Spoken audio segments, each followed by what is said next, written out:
So this morning, while I'm sitting in my devotion time and I'm reading the word, I'm asking God, what's your word for today? Give it to me. And I'm reading it, right? And while I'm reading his word, he reminds me, before he even reminds me of it, I'm noticing I'm not battling. I'm noticing I'm not in a fight.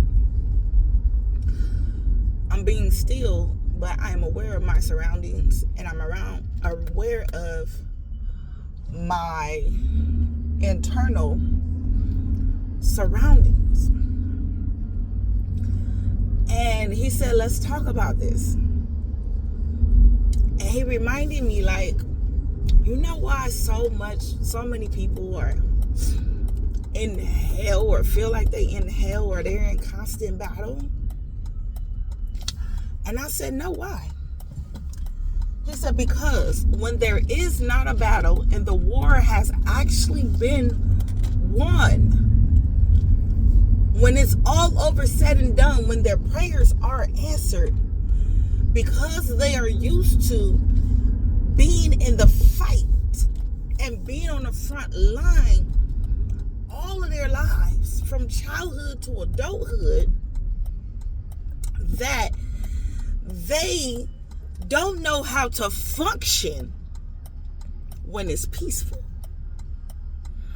I know in the good old Baptist church, we want to talk.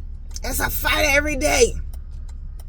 You're going to be in constant battle and fight. The devil is a liar. That battle you're fighting when you come off the front line, because God has sent you home so that you can rest, is mental. It's a mental battle, because if war, trauma becomes your functionality, it becomes your identity, and you've always been in a fight, you always had chaos, you always been around toxic people, had toxic relationships, been in toxic relationships, violent relationships. If that's always been your story, if that has always been your environment, you became that. You became that. So that's all you know. So all you know is fight. All you know is domestic violence. All you know is somebody cursing you out and calling you out your name. I've never had a man, even though they was toxic and we had other dysfunction stuff, I ain't never had not one man ever in my life call me out of my name. If he called me out of my name, it was in the presence of somebody else.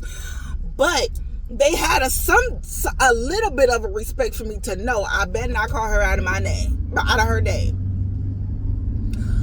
But you've been in a fight.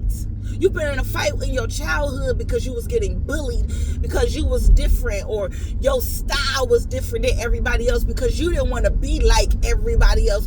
You always had to have the top-notch hairstyles or braid hairstyles or whatever. You always had to be different and do something different because you didn't want to be in the crowd. That's a fight. You were looking for acceptance and you felt unworthy. That's a fight. You've been fighting rejection and abandonment.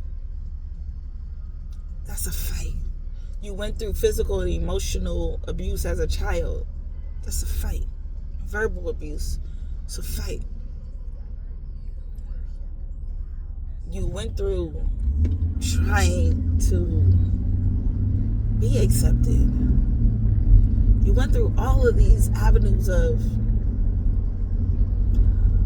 how you should be, who you are. It's a fight. You went through finance, hardships, homelessness.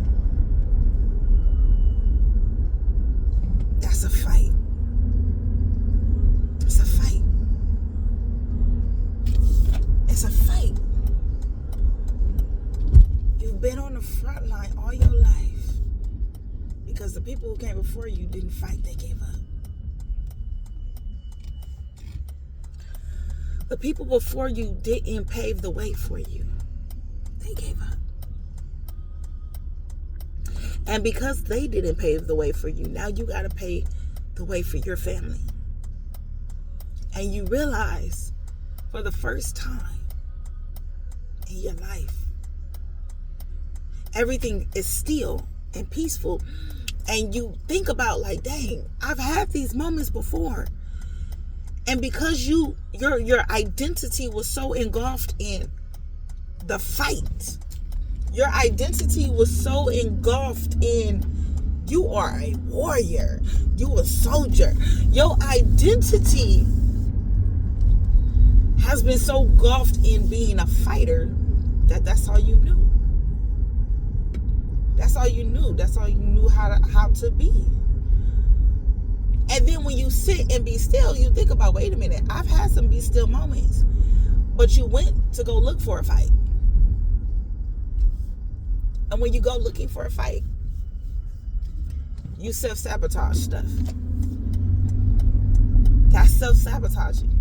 Because you're going to go look for a fight. Self-sabotaging is not just excuses. It's also going to look for something that ain't there. You're going to look for the smoke. That's not there. Hold on, y'all.